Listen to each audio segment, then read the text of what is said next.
Sergeli Qumarda joylashgan Taver avtomastroykalarimiz ekanmiz, hurmatli obunachilar, premium avtomastroyka. Yaqin 2 yilda bu yoq narxi oshib ketishi aniq. 3 xona uyimiz chiqdi, kalitlar tayyor. Plus tomondan aytaman, parkovishni zonasida umuman muammo yo'q, juda katta parkovkasi bor.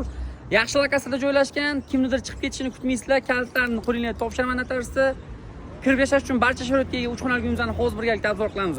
Bismillah, obzor boshlaymiz. Kiruvirish keng katta prixoshka. Bu yerda kiruvirish asosiy eshigimiz. Kirgandan o'ng qo'lda sanjelni ko'rishingiz mumkin. Sanjel mashina holatda, kir mashinkalari ham bor. O'tganda bu tomonda esa kuxnyani ko'rishingiz mumkin. Ya'ni kuxnya mebellari ham qo'yib qo'yilgan. Xolodilniklari ham bor, o'chirib cho'rish uchun stol suv qo'yishga joylari ham bor. Yaxshi tomoni kuxnyadan tashqariga qaragan mana o'sha narujni balkonimizdan ko'rishingiz mumkin. To'g'rimizda aeroport joylashgan. Prixoshka bo'ylab yurganda bu yerda prixojni mebellari ham qo'yib qo'yilgan. Bu yoqda zalimizni ko'rishingiz mumkin. Keng katta holatda konditsionerlari ham bor. Qisqa qilib aytganda kirib yashash uchun sharoitlari bor. Bu tomonda bolalar xonasini ko'rishingiz mumkin. Remontlari toza holatda. Bu yoqda oxirgi xonamiz, ya'ni katta xonasini ko'rishingiz mumkin. Televizorlari ham bor.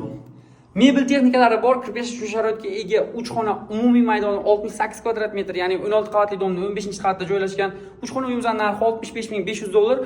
Menimcha narxiga arziydi. Yaxshi lokasiyada joylashgan. 50% dan ko'proq pullar bo'lsa, uyimizni ipoteka qilsa ham bo'ladi. To'liq ma'lumot, lokatsiya, oylik to'lovlar Telegram kanalida bo'ladi. Past nomerga qo'ldan telefon qilib olishingiz mumkin.